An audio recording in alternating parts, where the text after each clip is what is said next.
sore. Sore Bapak. Sekarang kita di outdoor, mendung. Mendung. Oke, assalamualaikum warahmatullahi wabarakatuh. Selamat sore, salam sejahtera buat kita semua. Semoga kita selalu diberi kesehatan. Amin. Terus diberi semangat lagi yang lebih. Oke, tetap bersama saya di sini. Di sini sekarang saya ada mantan siswa saya. Mantan dong. Mantan siswa. Heeh. Nah, di sini kita acaranya ngopi. Kopinya nggak ada Pak. Ini air putih ya teman-teman. Ya. Budayakan minum air putih. Nah, soalnya gini, saya pernah dengar kata Soekarno nih. Serius nih, ini serius. Iya. Soekarno tuh pernah bilang seperti ini. Saya lebih suka pemuda yang rokok dan ngopi ketimbang pemuda yang kutu buku ya, yang mementingkan dirinya sendiri. Nah, jadi dia kata Soekarno tuh saya lebih suka pemuda yang ngopi dan ngerokok yang masih memikirkan negaranya ketimbang seorang kutu buku yang memikirkan dirinya sendiri. Ya nggak sih, gitu nggak sih?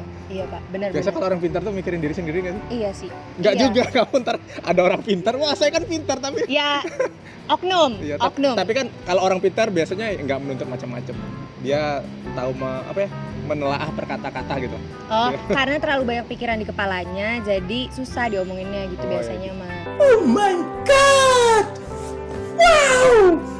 Jadinya Bapak nggak suka ngerokok tapi suka ngopi. Iya. Ya gitu. Oke, pembahasan kita yaitu ngopi, ngobrol pendidikan. Nyambung nggak sih? Nyambung. Nyambungin aja lah. Ngopi, ngobrol pendidikan.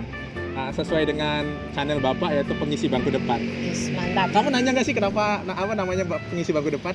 Tanya. Kenapa deh Pak namanya pengisi bangku depan? Nah, jawabannya kalau orang bijak itu pasti nggak jawab. Tapi kalau orang pintar pasti jawab. Karena merasa dirinya pintar, saya akan jawab nih pertanyaan. Oh. Nah, karena Bapak orangnya bijak, kira-kira Bapak balikan ke pertanyaan tadi, kenapa nama channelnya pengisi bangku depan?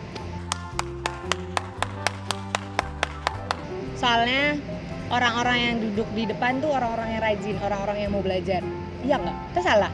Apa nih? Aku nebak doang nih. Kalau orang bijak nggak bakal mengejat itu salah atau benar.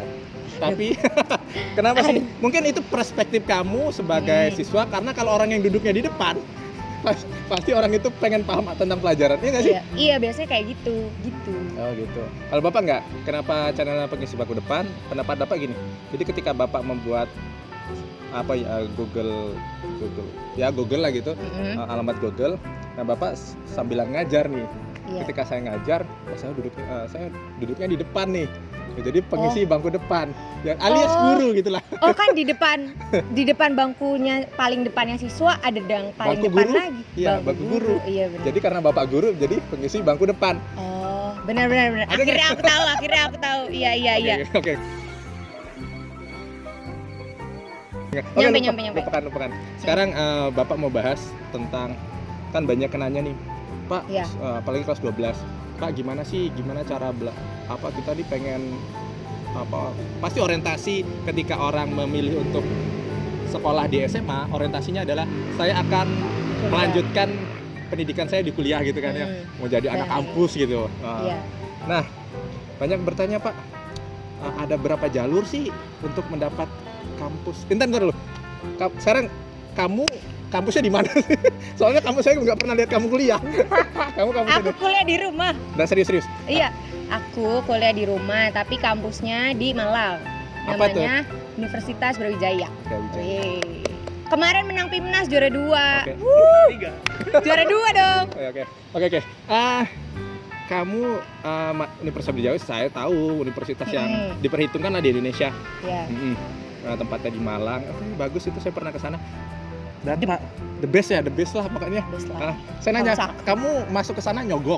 Enggak lah ya ampun, aku nggak punya uang. Jajan aja nggak mampu. Sok ceritain dulu gimana kok bisa masuk ke Brawijaya, cerita. Aku masuk ke Brawijaya tuh awalnya tuh emang dari awal pas SNM tuh emang daftar Brawijaya. Cuman di SNM Oke, bentar, Bapak potong. Kamu masuk SMN? SNM. Berarti kamu terhitung 50 besar? Terhitung, kalau 50 besar terhitung masuk. Bapak nggak percaya ya?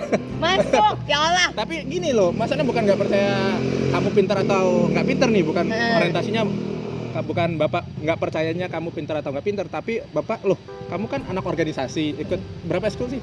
Aku tuh ekskul Paskibra, Rohis, terus udah deh sama OSIS. OSIS, nah OSIS di? OSISnya sekretaris. Tuh, dari 3 itu kan mustahil lah bisa masuk SNMPTN tuh. Mustahil. Mustahil. Tapi nggak yang menjada-wajada sih. Oke, gimana? Kok bisa masuk SNMPTN dulu? Kita batasin sampai di situ dulu. Mungkin emang berat ya Pak, kalau misalnya kita ikutan banyak organisasi dan harus belajar juga. Kalau kayak gitu mungkin ya yang diajarin dari kakak-kakak yang di organisasinya aja tuh udah banyak. Mereka bilang kalau misalkan kita harus memprioritaskan sesuatu, ngebagi tuh skala prioritas. Yang penting apa aja biar waktu kita juga bisa teratur gitu. Nah terus mereka tuh bilang, yang paling aku ingat adalah mereka tuh bilang kalau waktu tuh nggak bisa diatur, waktu tuh tetap 24 jam satu hari, dan yang bisa diatur tuh diri kita. Jadi yang manajemen diri lah pokoknya. Oke, Bapak dapat poinnya.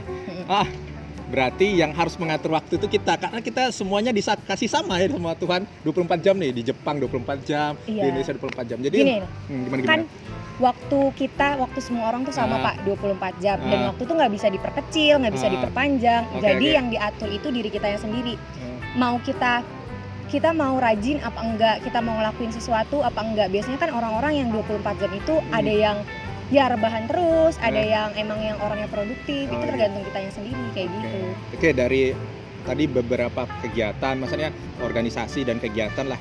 Terus kamu cara ngatur belajarnya gimana? Biasanya ya kalau itu suka bareng sama anak-anak organisasinya, belajar bareng, kalau istirahat atau apa. Gitu. Terus ya belajar di dalam kelas pastinya kalau itu. Iya. Terus kayaknya saya Bapak ngajar deh. Terus oke. Cuman lanjut. Lanjut. Ya kalau enggak ya di rumah. Seluang-luangnya aja. Akhirnya kamu masuklah ke 50 berapa persen dulu? 50% kota untuk mendaftarkan tiket SNMPTN. Akhirnya kamu daftarlah tuh tiket tadi 2 pilihan. Ke kampus UB semua. Universitas Brawijaya semua. Iya. Kenapa kamu orientasinya ke Universitas Brawijaya? Aku suka sih, aku suka daerahnya, aku suka kampusnya, nggak tahu, udah suka, jadi ya udah milihnya itu deh. Oke. Akhirnya SNMPTN lolos. Enggak. Belum rezekinya di sana. Oke, terus akhirnya SNMPTN nggak lolos. Iya. Terus akhirnya jadilah masuk ke SBM. Pas kamu lihat pengumuman SNMPTN lolos, itu perasaanmu gimana? Aku biasa aja sih. Biasa aja? Aku biasa aja, karena aku yakin Allah tuh pasti kasih yang terbaik. Kasih yang terbaik, walaupun nggak di kampus itu? Walaupun, nggak apa-apa. Akhirnya ya coba daftar SBM. Oke. Kan dia kan kalau untuk memasuki universitas kan ada 3 tahap ya biasanya ya. SNMPTN melalui nilai rapot. Iya. Terus SBM ujian ya. Terus baru mandiri. Iya, mandiri. UM ya. Nah, akhirnya kamu coba yang kedua. SBM. Di mana itu tempatnya? Aku SBM-nya di UPI. Di UPI. Wah, kampus ini UPI tapi Bumi Siliwangi. Bumi Siliwangi ya. Terus ya ujian di sini. Ujian. Ujian. Oke. Nah, pas ujian itu kamu milih kampusnya apa lagi? Aku milih UB lagi. UB lagi? Iya. Dua-duanya aku UB. Saya lagi mikir ada apa dengan UB sih? Apa sih yang tertarik? Kayak kalau cuman wilayahnya enak. Oke lah, Malang enak lah karena daerah pegunungan. Karena kampusnya masih banyak yang deket. Kamu kan tinggal di Cirebon. Universitas Brawijaya kan di Malang. Cirebon ke Malang kita aja 23 jam kalau naik motor. Kan ya siapa tuh yang pernah bilang katanya kejarlah ilmu sampai ke negeri Cina, terus pergilah dari tempat tinggalmu gitu tuh, cari teman-teman yang baru, teman-teman yang banyak kayak gitu. Aku manut sih sama kata-kata itu, kayaknya bagus deh, emang bener perlu kita punya teman-teman baru yang banyak gitu tuh. Iya, Bapak juga sih dulu orientasinya selagi muda pergi ke tempat manapun yang kamu suka, cari teman sebanyak mungkin, terus kunjungin tempat yang kamu belum kunjungi. Iya. Karena memang kalau masa mudanya cuman itu terus tuh nggak ada tantangan, memang sih benar sih. Iya. Setuju Bapak aja dari Jambi ke Jogja jauh Bapak. Jambi, Jogja, ini jauh. Oke, lanjut. Akhirnya ujian. Iya, ujian. Kamu sebelum ujian belajar nggak? Belajar, tapi ya. Apa aja yang kamu belajar? Ya kamu belajar apa aja? Belajar itu TPS, kan soal ujiannya TPS. Akademik. TPS tes bukan akademik? Bukan. Apa tuh? Tes potensi skolastik apa Anda? Aku udah lupa. Ya, bener. Ya. Dulu Bapak tes potensi akademik TPA, tes potensi akademik. Iya, ada. Kalau sekarang tuh harusnya kan ada TPA waktu itu tuh. Cuman kan karena ada pandemi jadi TPA-nya dihapus, adanya TPS-nya aja. Ya, TPS tes potensi skolastik. Kamu keterimanya beruntung apa memang memang dengan kemampuan saya diterima di situ? Kalau menurut aku ada 2 faktor itu. Apa? Pertama ya emang karena mungkin aku faktor luck-nya gede. Kedua emang usaha akunya terjawab di situ. Emang Dan emang akunya emang jalannya di situ gitu loh. Kalau Bapak gini, keberuntungan itu gimana ya? Relatif, tapi kalau Bapak nggak ada keberuntungan. Beruntung adanya mungkin faktor luck tadi ya, mungkin disebabkan doa orang tua dan sebagainya. Tapi kalau beruntung tuh enggak deh. Beruntung itu kalau menurut Bapak nih ya, kesempatan ketemu sama kemampuan. Tahu nggak sih? Benar-benar. Nah, Iya. kesempatan. Mungkin kamu ada kesempatan tapi nggak ada kemampuan. Nggak mungkin terjadi kan hal-hal yang diinginkan. Terus misalnya kamu ada kemampuan tapi nggak punya kesempatan. Nah, makanya kalau beruntung enggak deh kayaknya. Jadi mungkin faktor luck ada, mungkin doa orang tua dan sebagainya lah. Ya, tapi faktor luck itu ada. Jadi ketika kamu masuk, mungkin saya udah belajar maksimal, mungkin ini hasilnya gitu. Iya. Mungkin. Nah setelah masuk prosesnya? Setelah masuk kan daftar ulang. Ya kayak gitu, daftar ulang. Terus tuh alhamdulillahnya nggak bayar kuliahnya tuh. Gratis seumur hidup. Gratis. Serius? Pakai itu loh, pakai KIPKA. KIPKA ya. Iya kuliah ya. Berarti kamu sekarang cuman kuliah aja, bayar enggak? Enggak Sementara bayar. Dikasih uang. Dikasih uang? Iya. Berapa? 700 kayaknya per bulan. Per bulan? Kamu harus ngabdi ke negara loh, serius. Iyalah, masa ngabdi? Kamu harus. Soalnya saya ngerasain, saya SD beasiswa, SMP beasiswa, SMA ada sih lah, ada kelas 10 dapat beasiswa. Kuliah beasiswa. Jadi sudah berpikirkan bahwa aduh saya banyak utang sama negara nih. Ya, jadi harus gimana caranya saya harus bayar utang budi kepada negara. Kamu juga gitu Kak? Tenang Pak. Kamu utang sama negara soalnya. Kamu per bulan tunggu aja ya Indonesia, tunggu aku. Nanti aku bener dulu. Per bulan 700 lagi. Oke gini. Tadi gini deh, untuk adik-adik di rumah nih. Adik-adik. Ya ada. Kan kamu sudah keterima di Universitas Brawijaya. Jadi ada fase-fase yang harus dilewatin. Nah, tips lah untuk adik-adik supaya gimana caranya masuk universitas yang diinginkan. Malah gak usah Brawijaya, mana misalnya mau masuk ke UI, apa tahap-tahapan yang harus mereka lalui? Sebenarnya tergantung orangnya sih Pak, tapi kalau misalkan kalau aku dulu ya seimbangin, kamu tuh jangan belajarnya aja, tapi ibadah juga, kayak gitu. Kalau dulu aku biasanya bikin target per harinya, misalnya aku lagi males belajar, ya aku nguatinnya di sisi ibadahnya gitu tuh, misalnya ya apa kek sholawatan kek atau enggak zikir kek gitu tuh. Kalau misalkan lagi males belajar ya udah kuatin di sananya. Kalau misalkan jadi ada dua pola nih, misalnya kamu lagi malas belajar ya ibadah. Kalau lagi malas ibadah nggak ya, mungkin. Ya boleh kan ibadah mah wajib. Mungkin ditambah takarannya ditambah. Terus yang lanjutnya? Terus udah itu kita tuh sebenarnya harus kayak cari teman belajar. Kalau menurut aku itu ngaruh banget sih di aku, karena aku nggak bisa sendirian. Kayak aku nih nggak tahu misalkan jawab soal ini apa gitu tuh. Temen tuh ngebantu banget buat nanti ke depannya. Kayak mereka tuh ngasih support juga, biar kita juga ngerasa nggak sendirian gitu ngadepin masalah. Kayak gitu tuh. Kayak Bapak setuju tuh, Bapak setuju kalau teman. Soalnya misalnya kita ngerjain soal nomor 5 nih nggak bisa karena saya belum belajar, tapi teman saya bisa ngasih tahu saya. Ternyata dia nomor 6 belum belajar nomor 6. Akhirnya gantian gitu, bisa sharing gitu. Iya kan, sharingnya itu. Saling sharing, terus saling support, ngebantu, saling support. Itu sih yang bikin kayak, kan misalkan kita lagi down nih, kita lagi capek, kita lagi ngerasa kayak ya udahlah paling kecil lah di antara orang-orang, kayaknya yang ini udah masuk ke sini, yang ini udah masuk ke sini, tapi kok aku belum gitu. Tapi kok aku nggak bisa ngerjain soalnya. Nah, itu fungsi teman gitu ya, di situ. Besar ya fungsi teman di situ. Oke, selanjutnya tahap ketiga, perbanyak berbuat kebaikan sih. Terus ya minta doa ke orang-orang. Kalau misalkan kan ada tuh yang pernah bilang katanya kayak gini. Gimana tuh? Entah kebaikan kita yang mana yang diterima sama Allah gitu tuh. Maksudnya kayak yang dijadiin balasan buat kita. Misalkan kan ada nih, misalkan kita ngambil batu di jalan, itu tuh barangkali karena itu bisa nyelamatin kita gitu. Karena itu bisa ngebuat kita jadi sukses. Bisa jadi, maksudnya tuh kita kan nggak tahu kebaikan kita yang mana yang bakal dibalas sama Allah gitu. Setuju Bapak, setuju itu. Jadi dimanapun harus berbuat baik. Memang sih Bapak juga pikiran gitu. Ketika Bapak ngadapin sesuatu hal atau masalah atau apapun, kan ada jalan keluarnya. Nah, Bapak yakin jalan keluarnya tadi dari kebaikan tadi yang bantu untuk mencarikan jalan keluar gitu. Makanya jangan berhenti berbuat baik. Langsung yang lanjutnya, yang keempat. Apa ya? Aku nggak terlalu tipenya nggak terlalu maksa banget belajar. Nargetin nggak ya?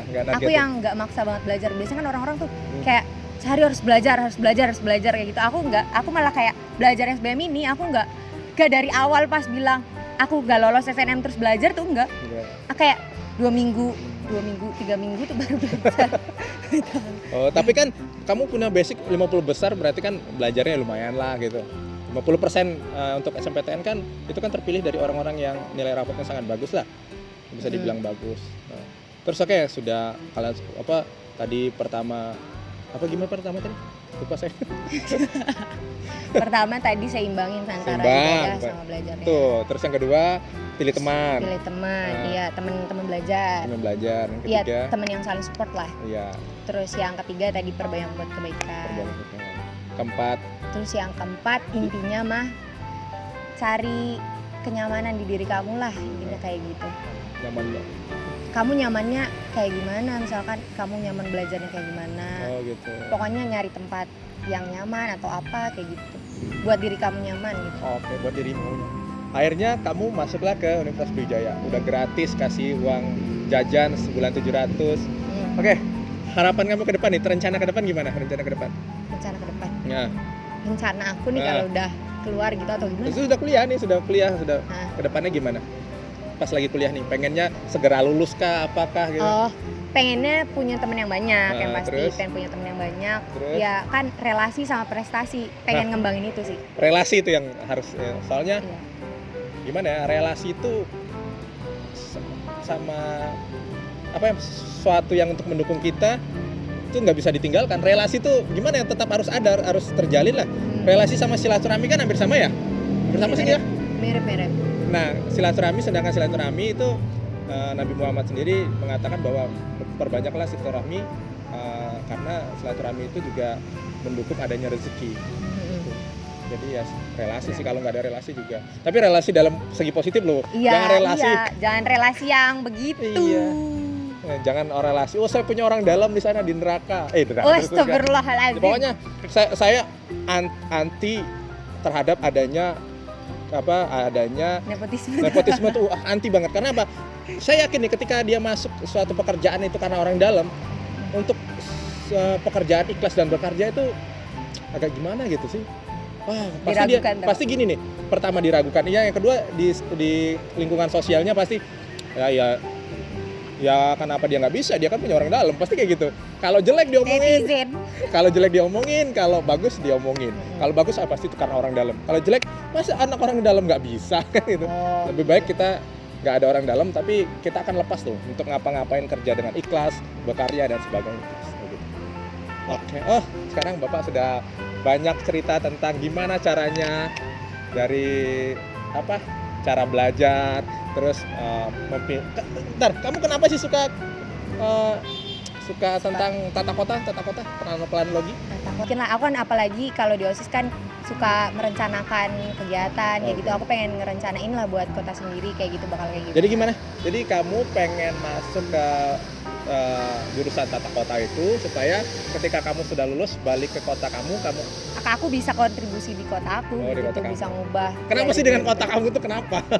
Ya menurut aku mungkin sekarang belum baik-baik banget, tapi ya cukup lah gitu tuh. Pengen yang lebih baik gitu tuh. Oh, kotanya ya.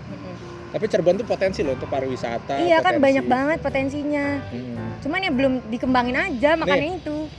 Bapak bukan karena Bapak guru sejarah ya.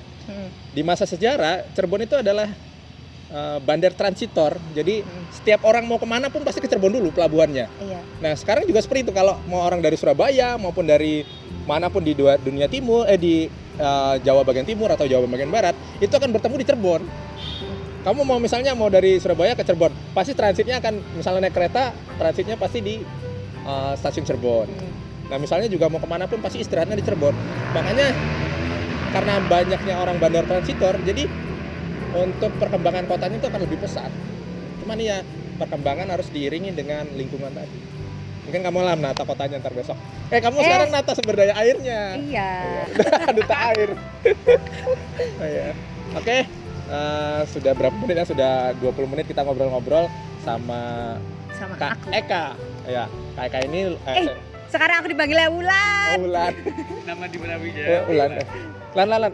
Instagramnya apa? Ntar ya Bapak taruh. Instagramnya @e_k hanya 3 kali terus W. Nah, gitu aja. Sudah berapa follower? Aku sedikit, aku nggak suka main IG Kalau soalnya. Bapak sih kebanyakan komentar daripada follower. Oman tuh Pak banyak. Iya. Oke. Itu dulu cerita tentang Eka, ngopi tadi ngobrol tentang pendidikan. Jadi dari proses dia dapat 50 besar, cara belajarnya gimana, terus akhirnya dia tidak lolos SNMPTN, terus juga dia banyak kegiatan di OSIS, di ROHIS, di Paskibra, terus mengatur cara belajarnya gimana sampai dia ikut SBMPTN dan lulus dengan terhormat di Universitas Brawijaya jurusan Manajemen Sumber Daya Perairan. Ya. Karena air itu adalah sumber kehidupan. Iya. Ketika air, udara, Api. menyatu, oke. Terus akhirnya dia, terus juga dia dapat beasiswa PKIP yang hidupnya sepenuhnya ditanggung oleh pemerintah di per bulannya berapa Pak? 700. Ya lumayan lah. Terus juga kuliahnya gratis sampai lulus dan beban hidupnya dia harus membangun negeri Indonesia Raya tadi karena dia pakai duit negara, duit pemerintah. Oke, sampai di sini dulu. Untuk kalian semua yang ingin tanya-tanya tentang proses SBMPTN boleh ntar DM Kak Eka, ntar saya cantumkan Instagramnya. Terus juga kalau ada apa-apa tentang apapun lah berkaitan tentang pendidikan, komen di bawah ini boleh. Terus semoga kita selalu diberi kesehatan, semoga pandemik ini berakhir. Terus kenapa kita nggak pakai masker? Tadi karena kita sudah semprot-semprot, sudah tes suhu dan sebagainya. Oke, terima kasih semuanya. Assalamualaikum warahmatullahi wabarakatuh. See you. Dadah. Dadah.